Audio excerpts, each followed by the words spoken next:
Sa ngalan ng Ama at ng Anak at ng Espiritu Santo. Amen. Sumainyo ang Panginoon. At sumainyo rin. Magandang umaga po sa inyong lahat. Welcome po sa inyo dito sa Pambansang Dambana at Parokya ni Santo Padre Pio. Sa araw pong ito, 3 sa buwan ng Hulyo, ipinagdiriwang ng Simbahang Katolika ang kapistahan ni Apostol Santo Tomas. Kaya't sa ating pagsasama-sama sa banal na Eukaristiyang ito, inaanyayahan tayo ng ating Panginoong Hesus na pawiin ang ating mga pagdududa at patuloy na magtiwala sa kanyang mapagpalang kamay. Dahil si Jesus ang ating daan patungo sa kaligtasan. Kaya aminin po muna natin ang ating mga kasalanan upang tayo maging marapat gumanap sa banal na pagdiriwang. Inaamin ko sa makapangyarihang Diyos at sa inyo mga kapatid na lubha akong nagkasala sa isip, sa salita at sa gawa at sa aking pagkukulang. Kaya isinasamo ko sa mahal na Birheng Maria, sa lahat ng mga anghel at mga banal, at sa inyo mga kapatid, na ako'y panalangin sa Panginoong ating Diyos. Kaawaan tayo ng makapangyarihang Diyos, patawarin tayo sa ating mga kasalanan, at patnubayan tayo sa buhay na walang hanggan. Amen.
amang banal, ikaw lamang ang Panginoon.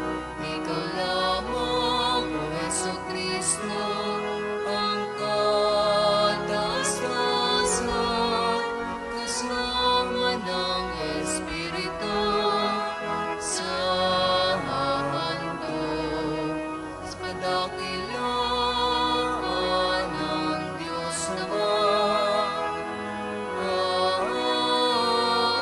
Amen.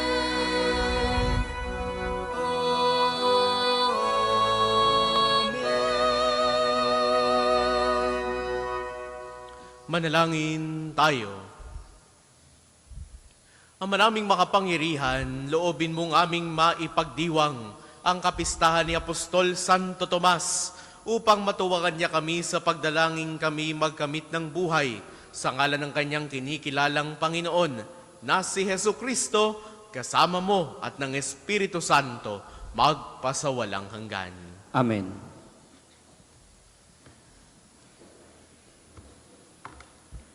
Pagbasa mula sa sulat ni Apostol San Pablo sa mga taga-Efeso.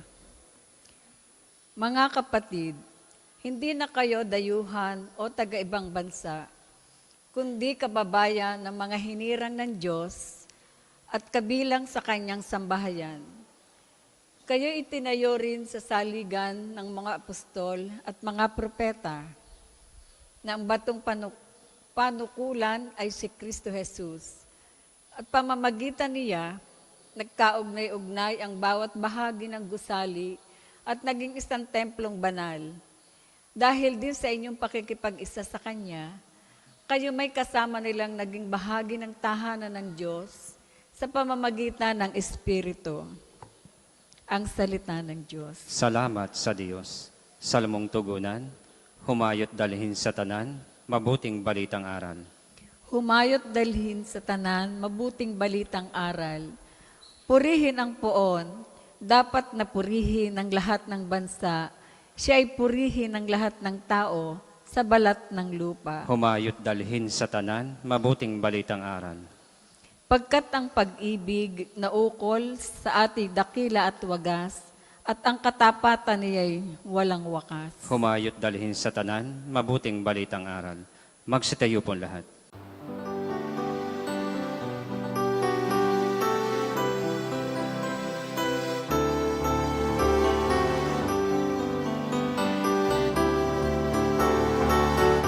Alleluia, alleluia, alleluia,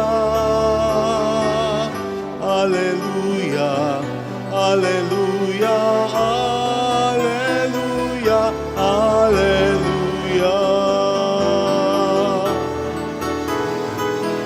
alleluia, alleluia, alleluia,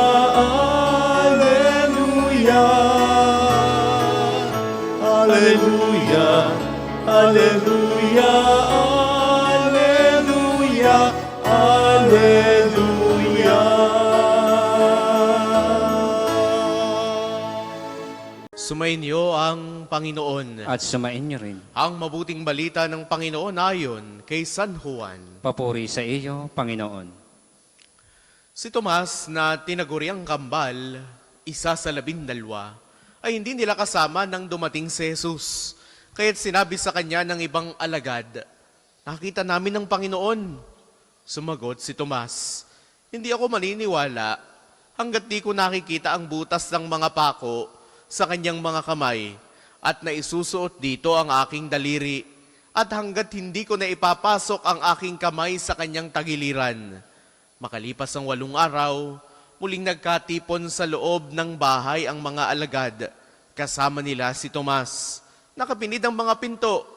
Ngunit, pumasok si Jesus at tumayo sa gitna nila. Sinabi niya, "Sumainyo ang kapayapaan." Saka sinabi kay Tomas, "Tingnan mo ang aking mga kamay at ilapit mo dito ang iyong daliri. Ipasok mo ang iyong kamay sa aking tagiliran. Huwag ka nang mag-alinlangan. Maniwala ka na." Sumagot si Tomas, "Panginoon ko at Diyos ko." Sinabi sa kanya ni Jesus, "Naniniwala ka na ba sapagkat nakita mo ako, mapapalad ang mga naniniwala kahit hindi nila ako nakita. Ang mabuting balita ng Panginoon. Pinupuri ka namin, Panginoong Heso Kristo. Sa inyo pong lahat na naririto at nakikibahagi sa ating banal na pagdiriwang, sa mga sumasama po sa atin sa pamamagitan ng ating Facebook Live, sa lahat po sa inyo, mga pilgrims at mga debotong naparito sa Pambansang Dambana at Parokya ni Santo Padre Pio. Muli, magandang umaga sa inyong lahat. Ngayong pong araw na ito, pinagdiriwang natin ang kapistahan ni Apostol Santo Tomas, o kilala natin bilang The Doubting Thomas. Ang kwento ni Tomas ay isa sa mga kilalang tagpo pagkatapos ng muling pagkabuhay ng ating Panginoon. Hindi siya kasama noong unang beses na nagpakita si Jesus sa kanyang mga alagad. Kaya nga, sinabi niyang, maliban na makita ko lamang yung butas ng pako sa kanyang mga kamay at maipasok dito ang aking daliri, maipasok ko rin yung aking kamay sa tagiliran ng ating Panginoon, hindi ako maniniwala. Sa isang banda, naintindihan natin si Tomas. Sino ba naman ang hindi magdududa kung sinabi sa atin na ang isang taong alam natin na namatay ay muling nabuhay? Maaari ngayon, alam natin ang kwento ni Jesus. We all know that Jesus resurrected from the dead. Pero yung unang beses mong maririnig na ang taong ito'y nabuhay mula sa mga patay, maniniwala ka ba kaagad? Si Tomas ay totoo sa kanyang damdamin. Hindi siya nagpapanggap. Siya ay taong naghahanap ng katotohanan, ngunit nais niya ng katibayan. Kaya nga meron tayong sinasabing, to see is to believe. Gusto natin, kita natin. Gusto natin konkreto't ihahain sa ating harapan bago tayo maniwala. Ngunit pansinin natin, hindi pinagalitan ni Jesus si Tomas. Sa halip, nang muling magpakita ang ating Panginoon sa kanyang mga alagad, kasama na si Tomas, hinayaan na niyang hipuin ni Tomas yung kanyang mga sugat at doon mas lumalim ang kanyang pananampalataya. Kaya nga, ano yung kanyang pahayag? Panginoon ko at Diyos ko. From doubt to faith. Mula sa pagdududa, si Tomas ay nakatawid sa mas malalim na pananampalataya. Ang kwento ni Tomas ay kwento rin ng marami sa atin. May mga panahon din na tayo ay nagdududa. Sa panahong ikaw ay may problema. Sa panahong ikaw ay may sakit. Kapag tila baga ang pakiramdam natin, katahimik ng Diyos. Sumasagot ba ang Diyos? Ngunit gaya ni Tomas, tinatawag tayo ng Panginoon na lumapit, humipo, at makipagtagpo sa Kanya. Ang ating pananampalataya ay hindi dapat nananatiling narinig lang natin, punta tayo doon. Makakatanggap tayo ng kagalingan doon. Kaya siguro ang marami sa atin ay narito, narinig natin, nakakatanggap tayo ng biyaya sa pamamagitan ni Santo Padre Pio. Narinig natin, maraming gumagaling sa lugar na ito. But we want to see it firsthand. We want to experience it ourselves because to see is to believe. Kaya tayo narito. Gusto nating personal nating maranasan yung kagalingan. Personal nating matanggap yung biyaya. At ito yung pakikipagtagpo ng Diyos sa ating buhay. Mga minamahal kong kapatid, sa mabuting balitang narinig natin para sa araw na ito, ang pahayag ni Jesus sa atin, mapalad ang mga taong hindi nakakita, ngunit sumampalataya. Mapalad ang mga taong hindi nakakita, ngunit sumampalataya. Ito yung sinabi ni Jesus kay Tomas. At ito rin yung kanyang mensahe para sa bawat isa sa ating naririto. Hindi natin siya nakikita. Hindi nadampian ng ating paningin o ng ating mga mata ang imahe ng ating Panginoong Yesus. Ngunit, naniniwala tayo.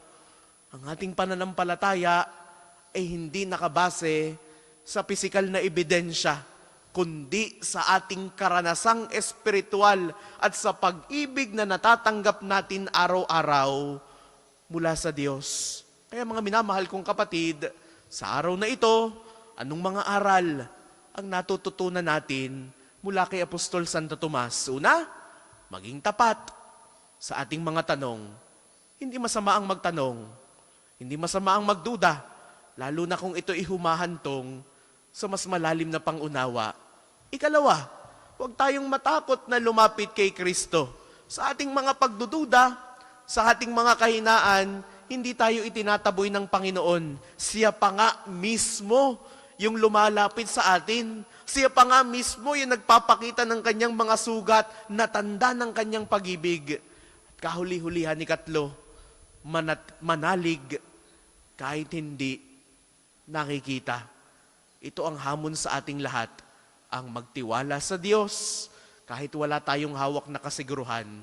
Mga minamahal kong kapatid, sa atin pong pagparito sa dambana ni Santo Padre Pio, naway patuloy tayong manalig, patuloy tayong umasa na matatanggap natin yung ating hinahangad ng mga biyaya, na ating mararanasan yung kagalingang hinahanap ng ating katawan at maging ng ating mga puso. Maaaring sinabi natin kanina, to see is to believe. Nagpunta tayo dito upang makita, upang maranasan, upang maniwala. Pero nawa, sa ating paglisan sa lugar na ito, kaugnay ng kapistahang ito ni Apostol Santo Tomas, sa ating pagparito, nawa, ang ating baunin, to believe in order that we may see. Maniwala tayo, manalig tayo, upang mas makita natin ang maraming biyaya na nanggagaling sa Diyos. Para po sa mga maghahandog ng sobre, pakihulog na lamang po sa buslo. Naririto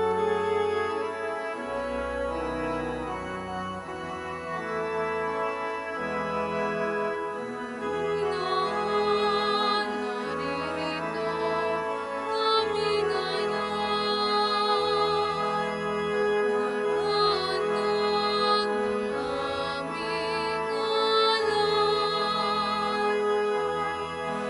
Dala namin ang alak at tinapay,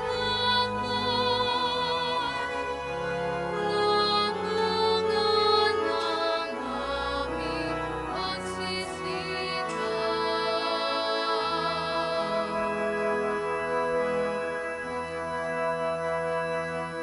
Magsitayo po lahat.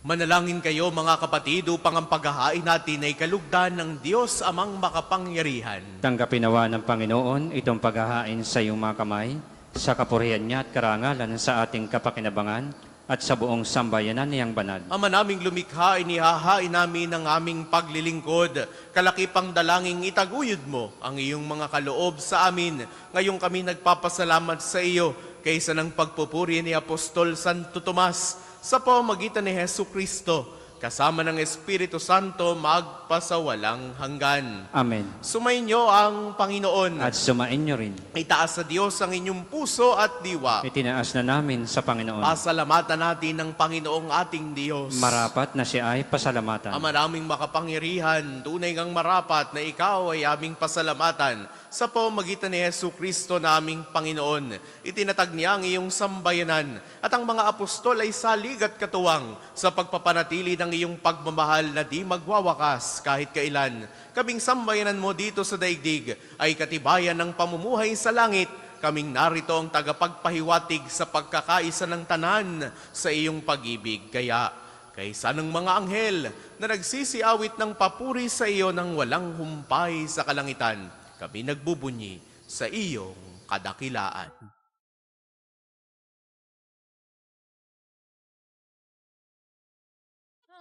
Poong may kapal, banal ang iyong Iyong pangalan, pangalan, banal ang iyong kaharian. Langit lupa'y nagpupugay sa iyong karangilan. Dinarapila ng lahat ang naparito mong anak. Na siyang nagulat sa bulan, sa biyay nagpalangan, at nakiramay sa lahat. Kung hindi po kayang lumuhod, ay manatili pong nakatayo ng may paggalang. Ama naming banal, ikaw ang bukal ng tanang kabanalan. Kaya't sa pamamagitan ng iyong Espiritu, gawin mong banal ang mga kaloob na ito upang para sa aming maging katawan at dugo ng aming Panginoong Jesucristo. Bago niya pinagtiis ang kusang loob na maging handog, hinawakan niya ang tinapay, pinasalamatan kaniya, pinagati-hati niya iyon iniabot sa kanyang mga alagad at sinabi, tanggapin ninyong lahat ito at kanin. Ito ang aking katawan na ihahandog para sa inyo.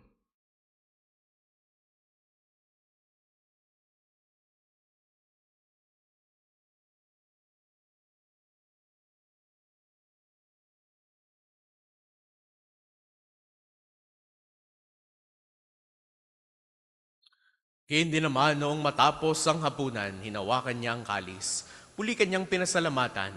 Iniabot niya ang kalis sa kanyang mga alagad at sinabi, tanggapin ninyong lahat ito at inumin. Ito ang kalis ng aking dugo ng bago at walang hanggang tipan. Ang aking dugo na ibubuhos para sa inyo at para sa lahat sa ikapagpapatawad ng mga kasalanan. Gawin ninyo ito sa pag-alala sa akin.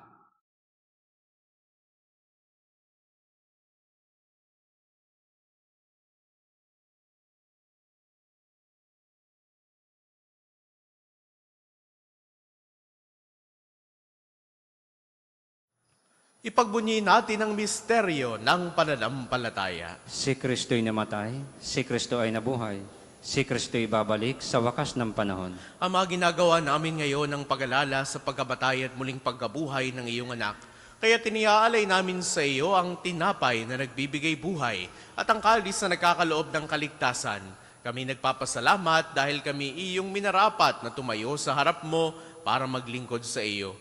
Sinasamo namin kaming magsasalo-salo sa katawan at dugo ni Kristo ay mabuklod sa pagkakaisa sa pamamagitan ng Espiritu Santo. Ama, lingapin mo ang iyong simbahang laganap sa buong daigdig. Puspusin mo kami sa pag-ibig, kaisa ni Leon na aming Papa, ni Gilbert naming Obispo at ng Tanang Kaparian. Alalahanin mo rin ang mga kapatid naming nahimlay, nang may pag-asang sila'y muling mabubuhay. Gayon din ang lahat ng mga pumanaw. Kaawaan mo sila at patuloyin sa iyong kaliwanagan. Kaawaan mo at pagindapatin kaming lahat na makasalo sa iyong buhay na walang wakas, kaisa ng mahal na Birheng Maria na ina ng Diyos, ni San Jose ng kanyang kalinis-linisang esposo, kaisa ng mga apostol, ni Santo Tomas at ng lahat ng mga banal, ni Santo Padre Pio na namuhay dito sa daigdig ng kalugod-lugod sa iyo. May pagdiwang nawa namin ang pagpupuri sa ikararangal mo sa pamamagitan ng iyong anak na aming Panginoong Jesucristo. Sa pamamagitan ni Kristo, kasama niya at sa Kanya, ang lahat ng parangal at papuri ay sa iyo, Diyos amang makapangyarihan, kasama ng Espiritu Santo, magpasawalang hanggan.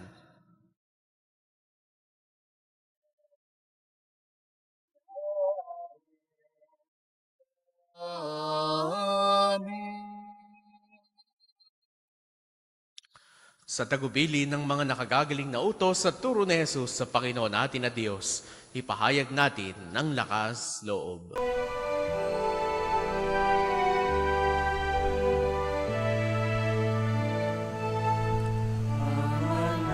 Namin sumasalangit ka, sambahin ang ngalan mo,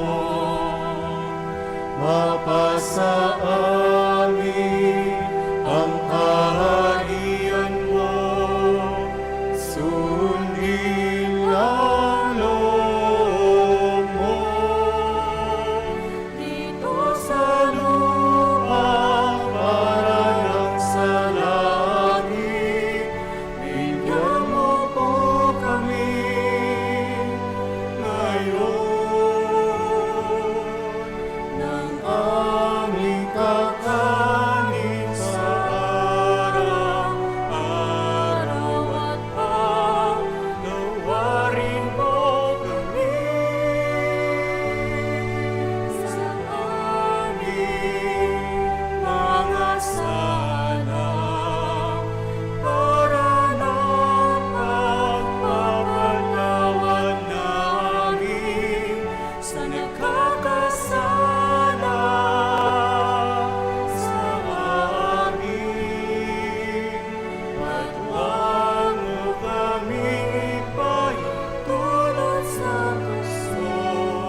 namin kami adya sa lahat ng masama pagkalooban ng kapayapaan araw-araw, iligtas sa kasalanan at ilayo sa lahat ng kapahamakan.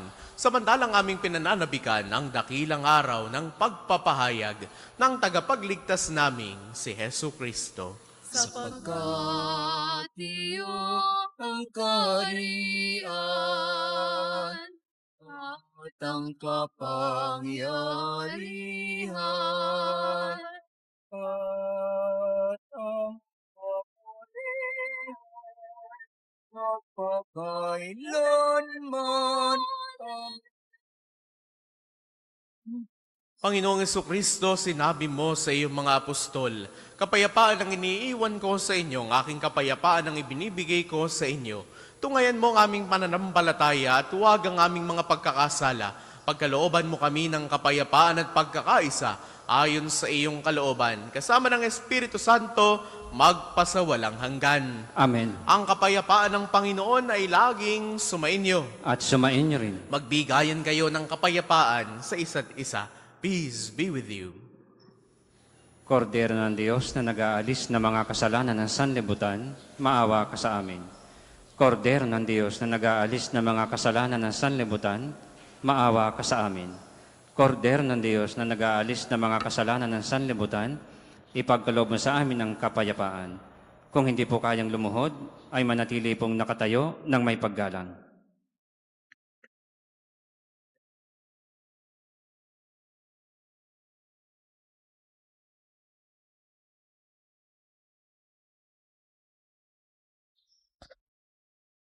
Ito ang kordero ng Diyos. Ito nag-aalis ang mga kasalanan ng sanlibutan, mapalad ang mga inaanyayahan sa kaniyang piging. Panginoon, hindi ako karapat-dapat na magpatuloy sa iyo, ngunit sa isang salita mo lamang ay gagaling na ako.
Manalangin tayo. Ama naming mapagmahal, ngayong kami ay nagsalo sa katawan ng bugtong na anak mo. Mapanaligan nawa namin siya kaisa ni Apostol Santo Tomas. Maipahayag nawa namin siya'y Panginoon at Diyos sa pamumuhay namin na tapat na paglilingkod. Sa pamamagitan niya, kasama ng Espiritu Santo, magpasawalang hanggan. Amen. Sumainyo ang Panginoon. At sumainyo rin. Naway pagpalain kayo ng makapangyarihan at laging nagmamahal sa ating Diyos, ang Ama at Anak at Espiritu Santo. Amen. Taglayin ninyo sa inyong pag-alis ang kapayapaan ni Kristo. Salamat sa Diyos.